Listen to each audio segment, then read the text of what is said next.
Hello student, science class में आपका स्वागत है।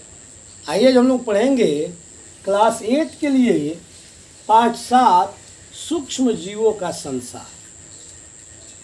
इस पाठ के अंतर्गत हम ये देखेंगे कि सूक्ष्म जीव है क्या और ये कैसे पनपते हैं और इन्हें कैसे देखा जा सकता है।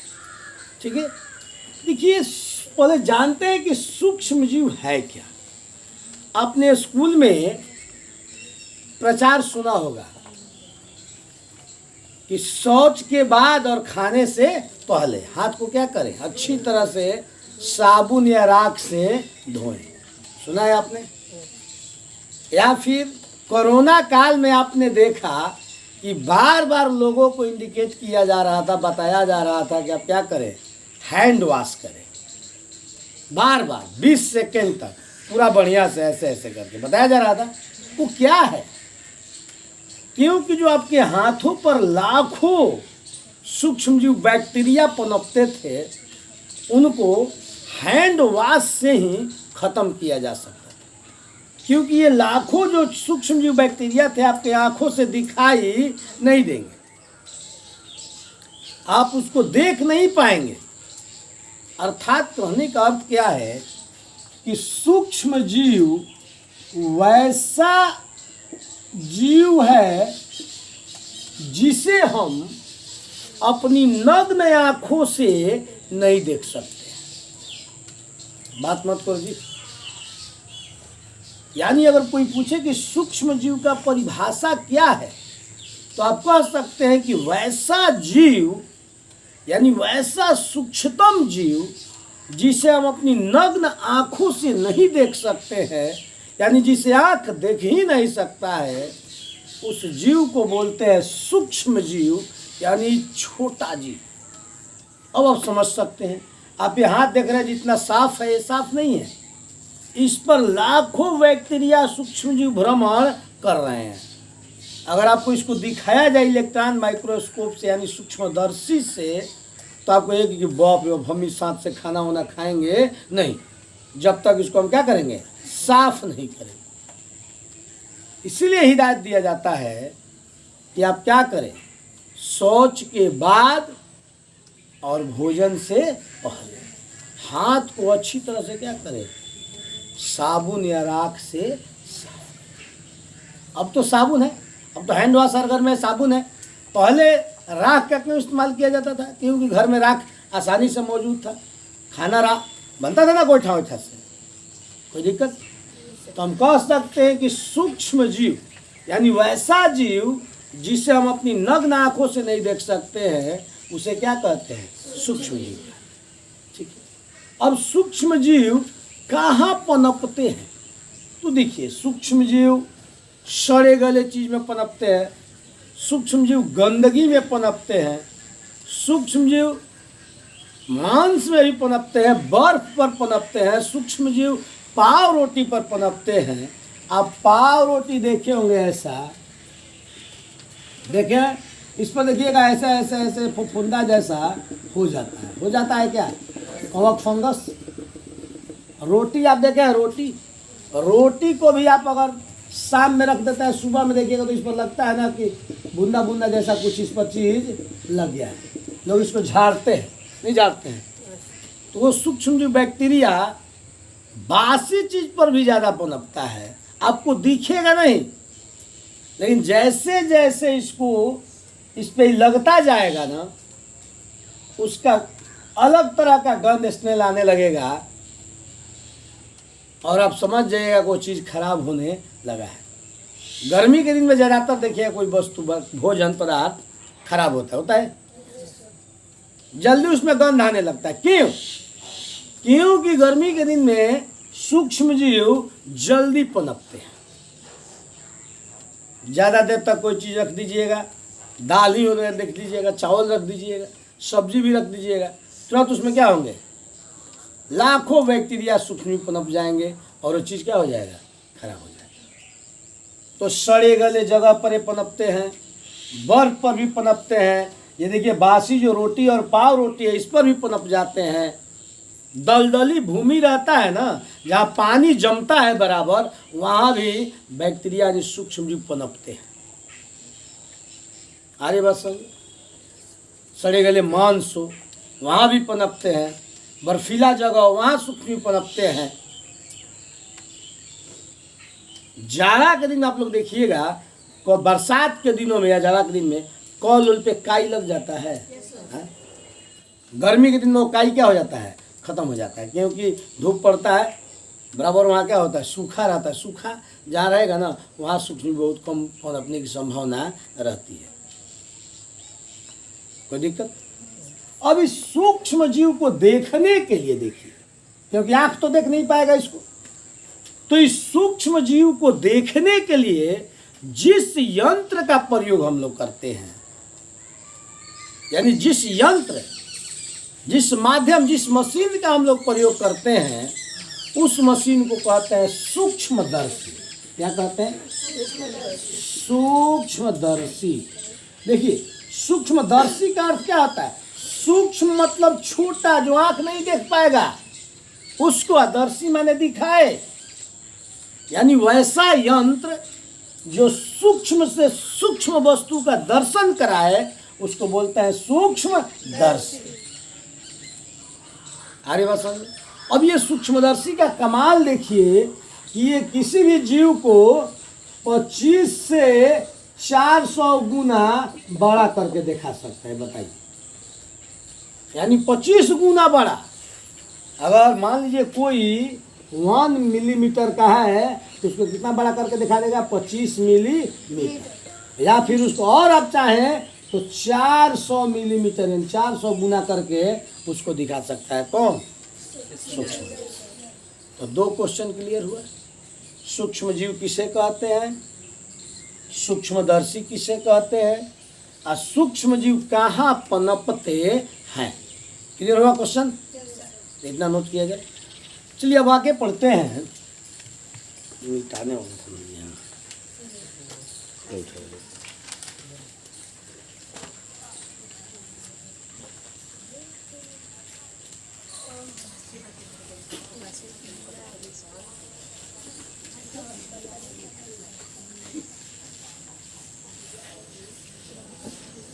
देखिए, हमने आपको बताया कि सूक्ष्म जीवों को देखने के लिए सूक्ष्मदर्शी का उपयोग किया जाता है।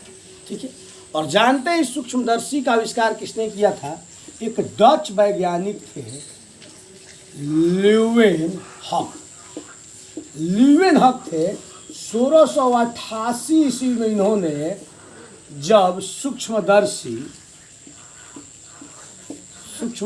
का देखिए खोज किया, तो जानते हैं सभी प्रकार के सूक्ष्म जीवों को देखने का हमें माध्यम प्राप्त हुआ। ठीक है, कहाँ के थे वैज्ञानिक? डच वैज्ञानिक थे ल्यूवेनहॉक। 1688 में सूक्ष्मदर्शी का आविष्कार किया। आप स्कूल में जाइएगा ना, अपने प्रयोगशाला में आ जाइएगा, कहिएगा कि सर हमको सूक्ष्मदर्शी दिखाइए।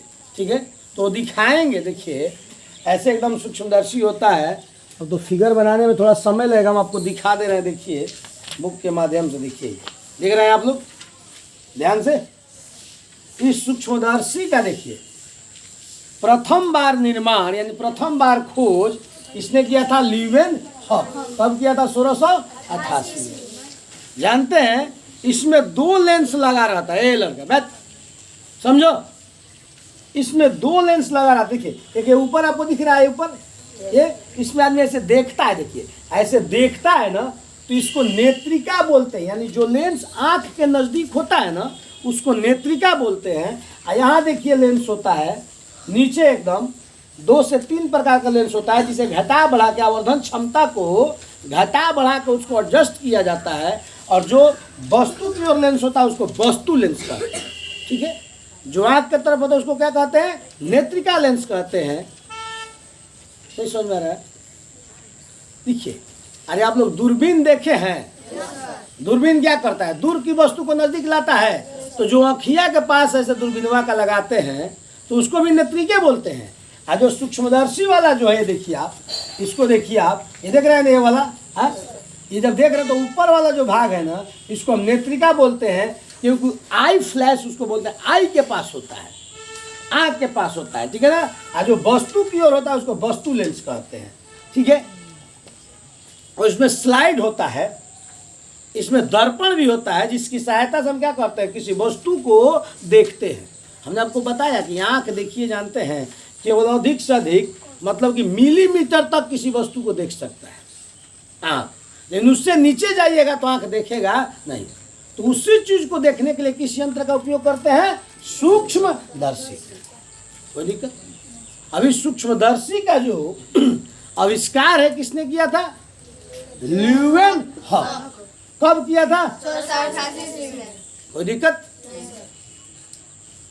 अब देखिए, जब ल्यूवेनहॉक ने इसका आविष्कार कर दिया तो इन सूक्ष्म जीवों को देखने में क्या मिला, सहायता मिला, ठीक है। इतना ही आप लोग जानिए कि सूक्ष्मदर्शी से सूक्ष्म वस्तुओं को देखा जाता है। जैसे जैसे आप लोग आगे बढ़िएगा ना, वैसे वैसे सूक्ष्मदर्शी के बारे में आप लोग बढ़िया से और अध्ययन प्राप्त कीजिएगा, राइट। अब आइए हम लोग समझते हैं सूक्ष्म जीवों का वर्गीकरण, यानी सूक्ष्म जीव को कितने वर्गों में बांटा गया है। देखिए, सूक्ष्म जीवों को 4 वर्गों में बांटा गया है। कितने वर्गों में बांटा गया है? कोई पूछ सकता है आपसे कि सूक्ष्म जीवों को कितने वर्गों में बांटा गया है? 4 वर्गों में बांटा गया है। पहला है जीवाणु, ठीक है। दूसरा है, बोलिए, ये जीवाणु के अंतर्गत जीवाणु और विषाणु आते हैं, ठीक है ना। दूसरा है प्रोटोजोआ, प्रोटोजोआ। तीसरा है कौव और चौथा है शैवाल, ठीक है। यानी सूक्ष्म जीवों को मुख्य रूप से कितने वर्गों में बांटा गया है? 4। कितने वर्गों में बांटा गया? पहला जीवाणु, दूसरा प्रोटोजोआ, तीसरा, चौथा। कोई दिक्कत? नोट कीजिए।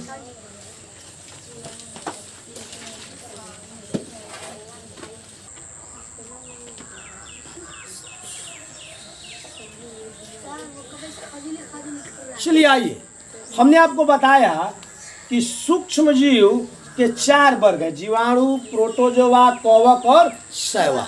देखिए, आपको एक बात बताते हैं, जब सूक्ष्मदर्शी का आविष्कार हुआ, देखिए जब इसका आविष्कार होते हैं ना तो उस वक्त साधारण ही आविष्कार होता है जी, लेकिन जैसे जैसे आगे बढ़ता है उसकी उच्च कोटि और बढ़ता जाता है।